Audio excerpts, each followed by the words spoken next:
Assim como cai a chuva do céu e não torna para lá, mas rega a terra, dá a semente e o pão ao que come, assim é a palavra que sai de minha boca. Não volta para mim vazia, mas realiza aquilo para o que foi enviada. A partir de agora, você vai ouvir uma palavra que pode mudar completamente sua vida. O vazio, a solidão, a angústia, a falta de paz. Tudo de ruim que sucede em sua vida nesta mensagem, Deus irá mudar e trazer até você paz, alegria, saúde e salvação eterna em Cristo Jesus. As páginas sagradas da Bíblia se abrem agora diante de você e através do missionário Deovan Lima, ouça uma palavra da boca de Deus.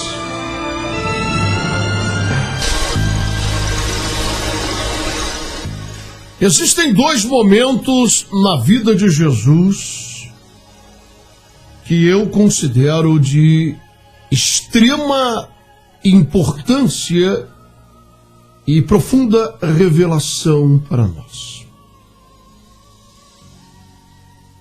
Um deles foi quando uma mulher pecadora quebra um vaso de alabastro contendo um perfume de nardo puro, caríssimo. O valor desse perfume era tão alto que eles chegaram a calcular que geraria em torno de 1 ano de trabalho de um homem. Ela quebra isso e derrama aos pés de Jesus, e ali ela o adora. Aqueles homens não compreenderam este gesto e, na verdade, eles começaram a criticar Jesus dentro do coração deles, porque eles não podiam admitir aquela cena. Jesus, se fosse verdadeiramente um profeta, deveria saber que espécie de mulher era aquela.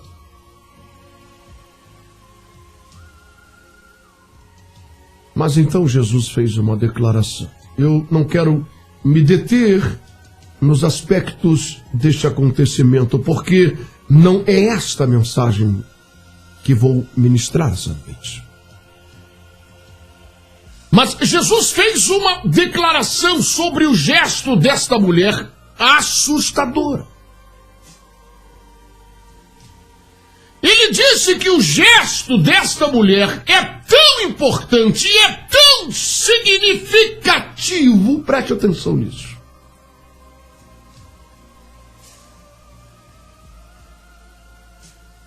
Ele disse: por onde quer que o meu evangelho for pregado.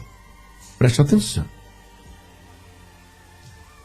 Jesus está trazendo o gesto, a atitude dessa mulher em se prostrar, em reverenciá-lo, em colocar tudo a seus pés.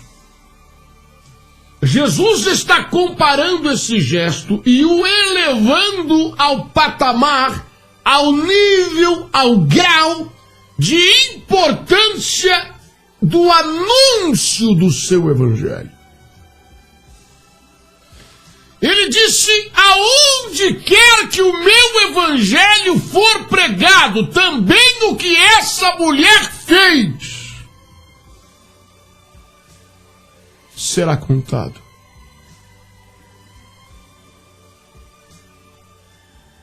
Preste atenção.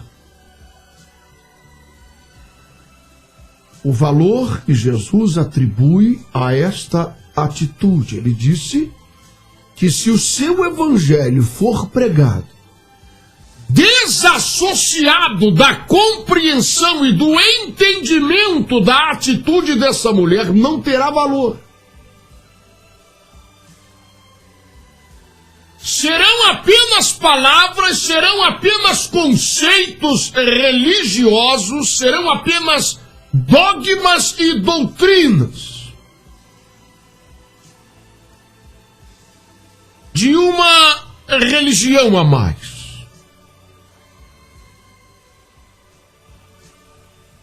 A segunda afirmação de Jesus, que segue o mesmo princípio, foi quando um grupo de fariseus fazem a ele uma pergunta: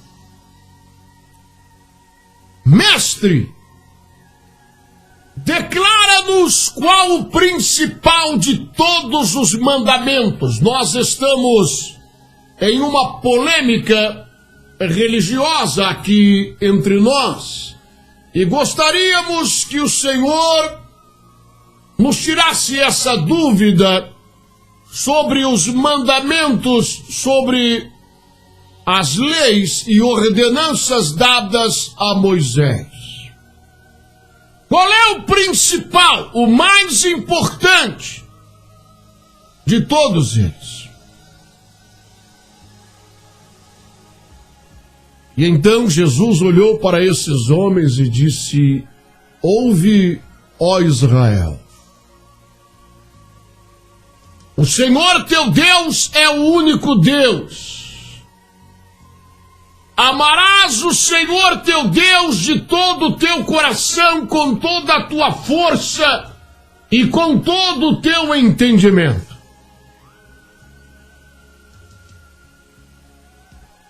E eles então disseram: aleluia, é esse mesmo, nós concordamos contigo. E quando eles já estavam virando as costas para seguir o caminho de uma sinagoga qualquer, Jesus disse: espera! E eles viraram o rosto com o olhar arregalado, não havia nada a acrescentar. Mas o mestre disse: há um segundo, que é semelhante a este. Veja mais uma vez o que Jesus está fazendo.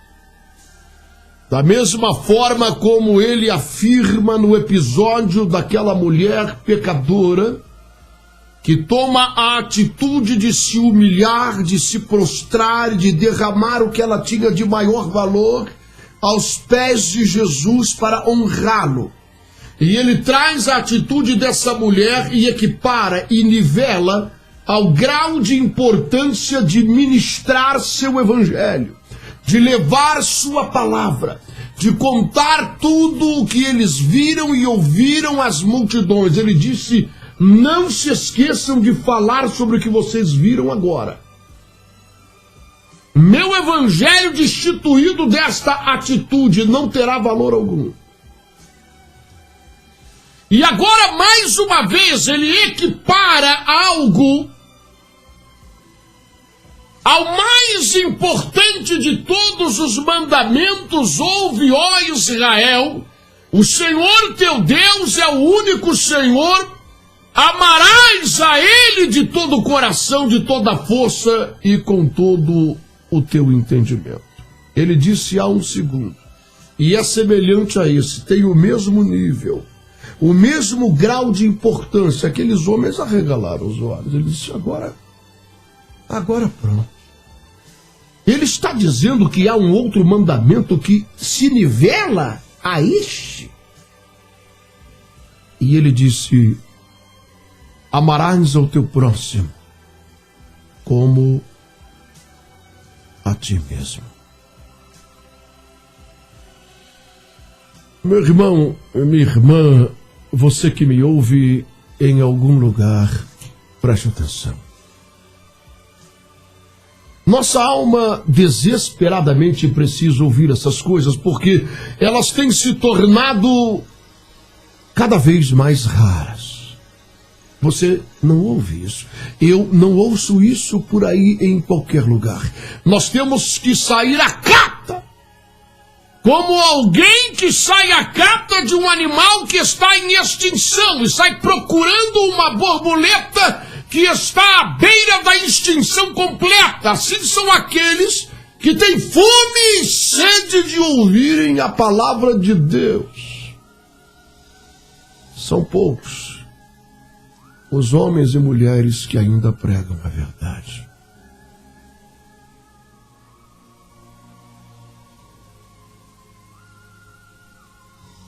Jesus está falando sobre nosso próximo. Você não ouve isso, não se fala sobre essa coisa, ninguém quer saber disso, é ou não é verdade? As pessoas, elas vão às igrejas pensando em si próprias, elas vão ali para participar de uma certa campanha, de uma determinada campanha na igreja, e ela quer alcançar um milagre, uma bênção financeira. Ela está em busca da restauração de seu lar, de sua família, de um novo emprego ou de abrir um negócio, e ela quer que Deus abençoe. Eu estou falando a verdade ou eu estou delirando sobre os fatos?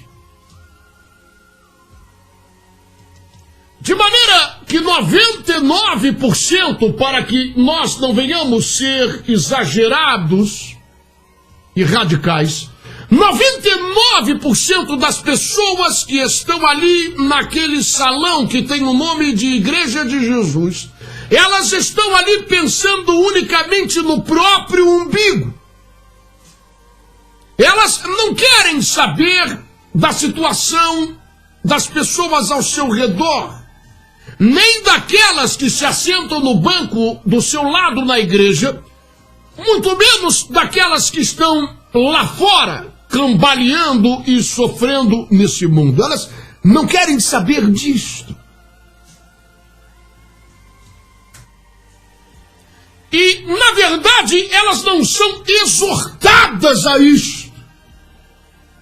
Porque, como eu disse antes, não se ouve mais as mensagens que os apóstolos pregaram, que Jesus pregou. Elas se tornam cada vez mais raras e nós temos que buscá-las na internet em busca de homens e pregadores e pregadoras que são instrumentos verdadeiros na mão de Deus, para que possamos alimentar a nossa alma de coisa sólida e verdadeira, que venha nos confrontar com os nossos erros, que venha nos chamar a atenção, que venha nos puxar a orelha, que venha rasgar a nossa alma, que venha nos fazer nos prostrarmos e nos arrependermos e chorarmos aos pés de Jesus e nos submetermos a Ele como aquela mulher.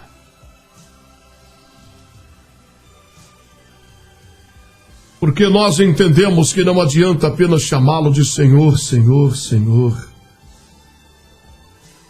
e não fazer o que Ele manda. Não adianta, irmão. A questão é a seguinte: nós precisamos falar a verdade. Existem dois tipos de pessoas. Existem aquelas que querem verdadeiramente entrar nos céus, que acreditam que isso é um fato inegável, verdadeiro, real, que esse dia se aproxima.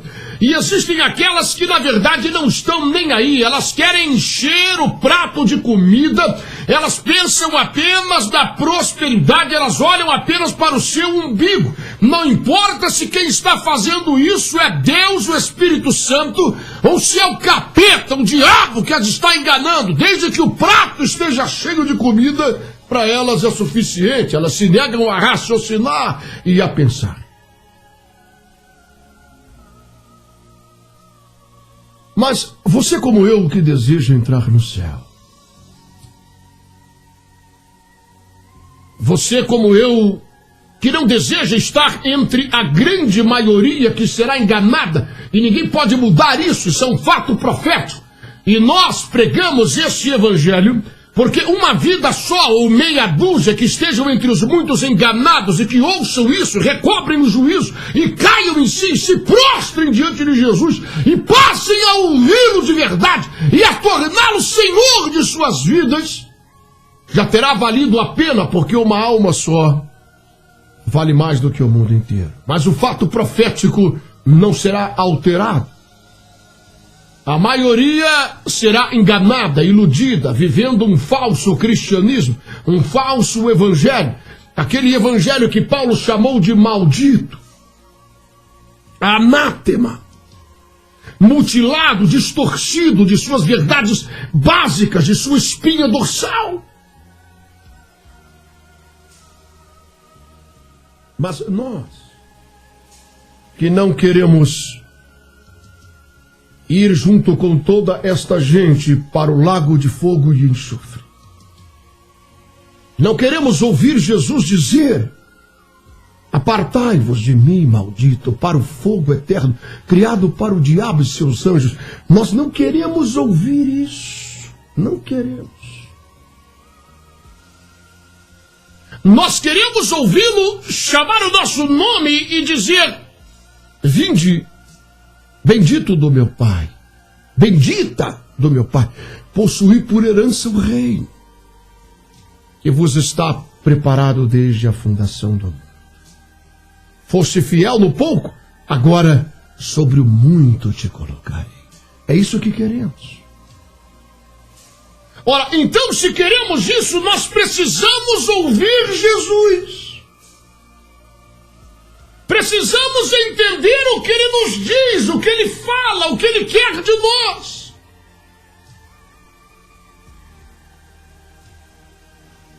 Precisamos tomar a atitude dessa mulher, porque o Evangelho, sem esse ato, sem essa atitude, sem nos prostrarmos, sem adorá-lo de verdade, sem constituí-lo como Senhor de nossa vida, e não apenas chamá-lo de Senhor, mas dar-nos a Ele o governo, as rédeas de nossa história, esse Evangelho não terá valor algum. Ele é distorcido, ele é falsificado, ele é mutilado. E ao ouvi-lo, ao nos prostrarmos perante Ele, suas ovelhas ouvem a sua voz. Então vamos procurar entender o que é que Ele está ensinando à sua igreja, quando Ele diz claramente que amar ao seu próximo é tão importante como amar a Deus. Meus, veja isso.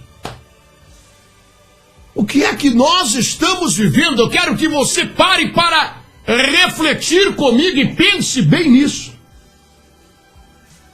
Porque a palavra de Deus diz claramente que aquele que diz amar a Deus a quem ele não consegue ver, e não ama o seu próximo a quem ele vê, acima de tudo, esse cara, esse indivíduo, essa mulher, esta pessoa que diz amar a Deus, é mentirosa. A verdade não está nela. Então preste bem atenção. Isto significa que Deus tem um termômetro na mão no qual Ele dimensiona a nossa verdade quando falamos, porque palavras são apenas palavras se não houver sentimento real envolvido nisso. E Deus tem um termômetro para medir esse sentimento real. E esse termômetro é o relacionamento que temos com o nosso próximo. Você pode dizer que ama a Deus, você pode cantar isso.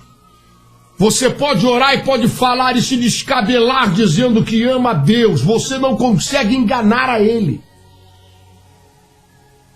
E o termômetro que Deus usa é o teu amor ao teu próximo, a tua preocupação com o teu próximo. É aquilo que você faz em relação ao teu próximo. Ninguém pode amar a Deus que não vê, se não ama o seu próximo a quem ele vê. Se a dor do teu próximo não dói você. Sabe, a coisa ela é tão drástica e é tão séria que nós vemos na palavra de Deus uma grande necessidade: a de perdoar os que nos ofendem. Veja, preste atenção. A Bíblia Sagrada diz que se nós não perdoarmos, nem Deus também nos perdoará. Veja a gravidade desta coisa. Certa vez, Jesus contou uma parábola sobre um homem que devia a um rei uma quantidade enorme de dinheiro, mas ele chorou e suplicou e o rei o perdoou. E depois veio alguém que devia a este mesmo homem perdoado uma quantidade pequena de dinheiro, mas esse homem não quis perdoar. E então aquele rei soube disso, chamou esse homem e o entregou à prisão eterna. E disse: eu te perdoei uma dívida enorme. Por que você não perdoou? Agora, preste atenção no que eu estou dizendo. Eu não estou dizendo que eu e você devemos ser tapete do diabo, debaixo dos pés de pessoas que não mudam e estão sempre te ofendendo com atitudes ou com palavras ou com a maneira de viver. Jesus disse que temos que perdoar 70 vezes 7, ou seja, não há opção para nós. Não podemos guardar rancor, ódio, ira e desejarmos o mal do pior dos nossos inimigos. Mas a Bíblia Sagrada também nos ensina que existem certos tipos de pessoas com as quais nós não devemos nem sequer nos assentar numa mesa para fazer uma refeição e nem sequer cumprimentá-las. São pessoas que nos causam mal. E nós devemos nos afastar delas. Mas a questão, ela é íntima, é a questão do perdão, é a questão do nosso coração. Nós precisamos perdoar ao nosso próximo, para que também sejamos perdoados.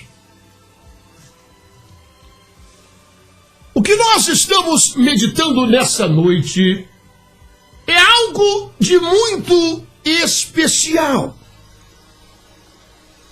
e que é colocado por Jesus no mesmo nível e no mesmo grau de valor e de importância da pregação do seu evangelho e do amor que devemos demonstrar a Deus. Quando ele disse isso, aqueles judeus ficaram desesperados. E eles disseram: mas se a coisa ela é assim tão drástica, mas então nos explique quem é, afinal de contas, o nosso próximo. E Jesus contou a tão conhecida parábola do bom samaritano. Sabe, eu me lembro agora do comportamento da igreja primitiva. Você deve se lembrar disso, não é? Se não se lembra, abra sua Bíblia no livro de Atos dos Apóstolos e procure ler um pouco sobre isso. A Bíblia diz que aquelas pessoas tinham todas as coisas em comum.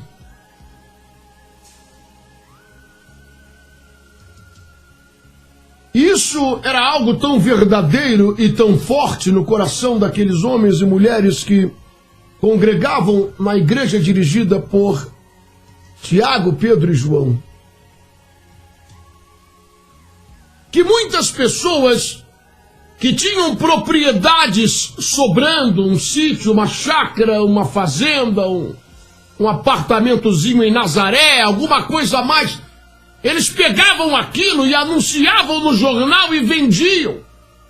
e levavam o dinheiro para que os apóstolos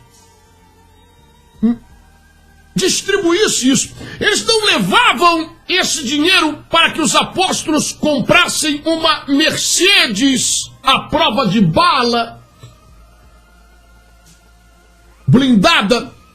Eles não levavam esse recurso para os apóstolos porque estavam participando de uma campanha de prosperidade, para que eles recebessem 100 chácaras a mais, 100 apartamentos em Nazaré a mais. Não era esse o objetivo, não era este o propósito. Mas eles levavam aquele recurso e chegavam a vender alguns bens, movidos pela preocupação com o próximo, com aquelas pessoas que congregavam ali, mas que muitas vezes não tinham o direito ao que comer em casa, ou não tinham o que calçar direito, e eram pessoas necessitadas.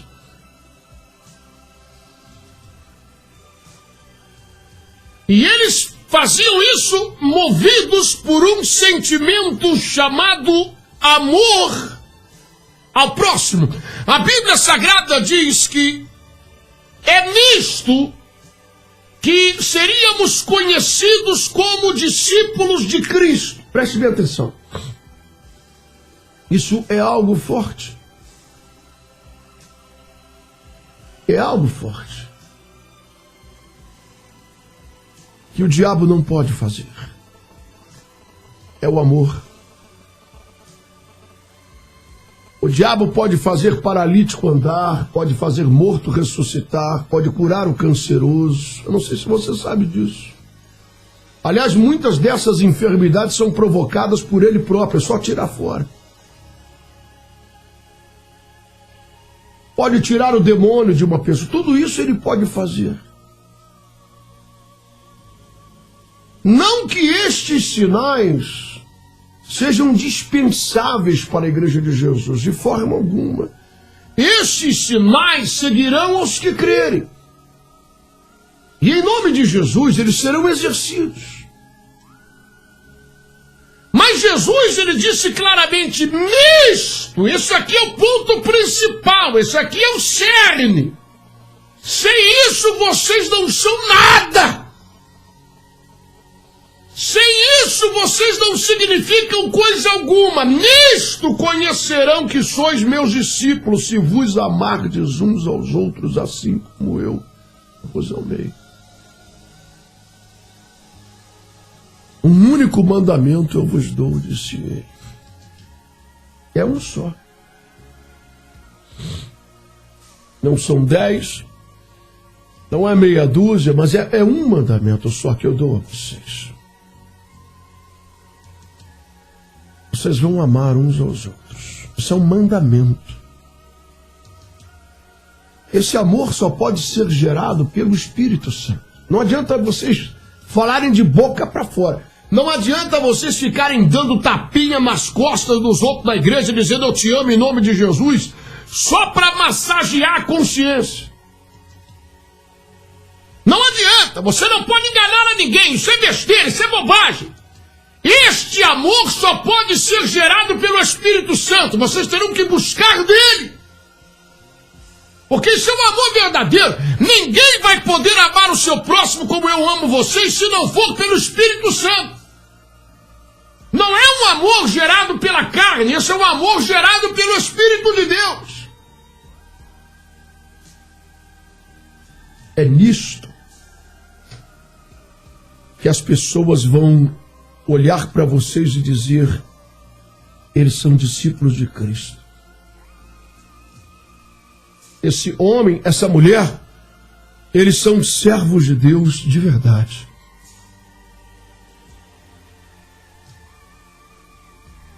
Isso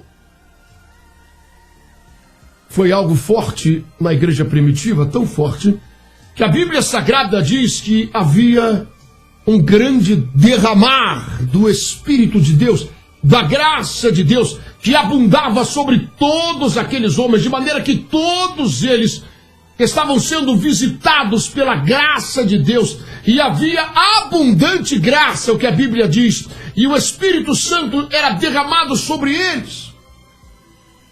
E isso despertou o interesse de um casal que frequentava a igreja primitiva, Ananias e Safira.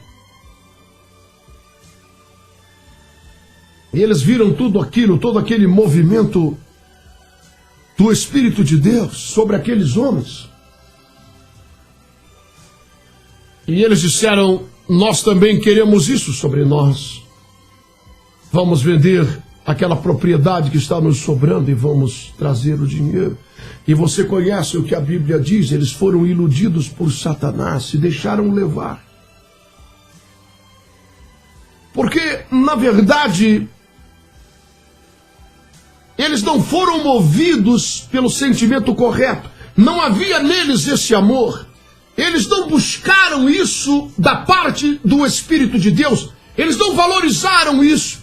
Eles estavam pensando em si próprios. Quando eles venderam aquela propriedade, eles queriam aquele avivamento. Eles queriam aqueles dons espirituais. Eles queriam aquela graça de Deus sobre eles. E se isso custava vender alguma coisa, eles estavam dispostos a isso. Mas eles queriam aquele poder. Não sabiam nem bem para quê, mas eles queriam também aquilo. Mas não havia, eles não foram movidos por um sentimento verdadeiro de amor ao próximo, para ajudar a colocar pão, leite na mesa de quem não tem nada. Mas eles só pensavam em si mesmos, naquele avivamento. Isso foi algo tão forte que o diabo sugeriu a eles levar apenas uma parte daquela grana. E disse a eles: ninguém viu nada, ninguém sabe de nada, não tem nenhum membro da igreja que trabalha nesse cartório. Pedro jamais vai saber por quanto você vendeu essa terra. Chega lá e diz que esse foi o valor total. E você vai receber a mesma honra, a mesma unção, a mesma graça. Deus vai te abençoar. Você está ajudando a igreja, está ajudando aqueles irmãos pobres. Agora você não precisa exagerar. Você pega uma parte dessa grana e vai no shopping de Jerusalém com Safira, sua mulher, e vai lá e compra uma beca nova, um terno novo, entendeu? Um sapato novo, e ninguém precisa saber de nada. Eu não conto para ninguém. E assim eles foram e assim morreram lá dentro da igreja. E Pedro disse: vocês não estão zombando e mentindo a homens. Vocês perderam a noção, vocês não estão entendendo o que é que significa ser igreja. E eles tombaram e morreram ali, diante de todos. Nosso tempo terminou, mas amanhã eu vou continuar essa mensagem, nós estamos apenas iniciando.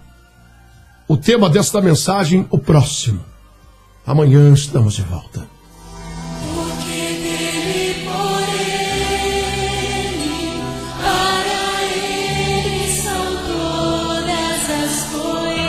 Bem amados, um abraço a todos e até amanhã, se Deus quiser.